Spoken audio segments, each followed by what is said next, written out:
దుకాణంలో వస్తువు మీదున్న రేట్ కంటే రూపాయి ఎక్కువ తీసుకున్నా లొల్లి చేస్తారు. బంకుల పెట్రోల్ కరెక్ట్గా కొట్టకుంటే బరాబర్ నిలదీస్తారు. నెల నెల బిల్లు కడుతున్నా టీవీ కనెక్షన్ మంచిగా ఇవ్వకుంటే ఫోన్ చేసి అరుచుకుంటారు. 100 రూపాయలు ఖర్చు పెట్టాలన్న 10 మాటల ఆలోచన చేస్తారు కొందరు. దోస్తుగాడు అప్పడిగితే పక్కా కాగితాలు రాపిచ్చిస్తారు.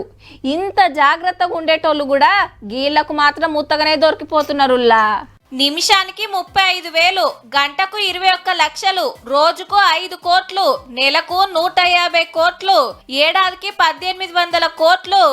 ఏ శ్రీమంతుని ఆందానో కాదుల్లో తెలంగాణోళ్ళు తెలిసి తెలియకుండా సైబర్ నేరగాళ్లకు చదివిస్తున్న పైకం అంటే కోపం గాని మనోళ్ళ పంటనం గట్లనే ఉన్నది. మళ్ళా పుక్కట్ల పైసలు వస్తాయంటే వెనక ముందు చూసుకోకుండా ఉరుకుతున్నారు. ఫలానా కంపెనీలా 10 రూపాయలు పెడితే 1000 ఇస్తాం, 1000 పెడితే 1,00,000 ఇస్తామని ఫోన్లు చేస్తే ఉత్తగానే ఉబ్బిపోతున్నారు.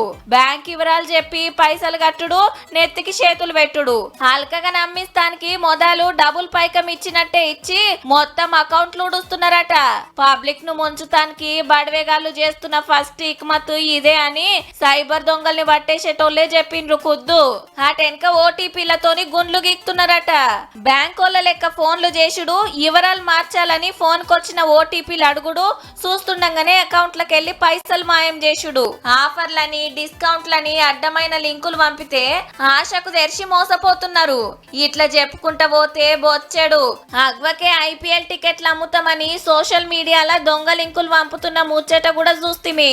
ముంచేటోనికి ఉపాయాలు కరువా, ఏదో రూట్ల నడిపిస్తూనే ఉంటాడు. మనం హుషారు లేకుంటే ఉత్తగానే ఆగమయ్యే కథ అవుతుంది. చూసుకోండి మరి.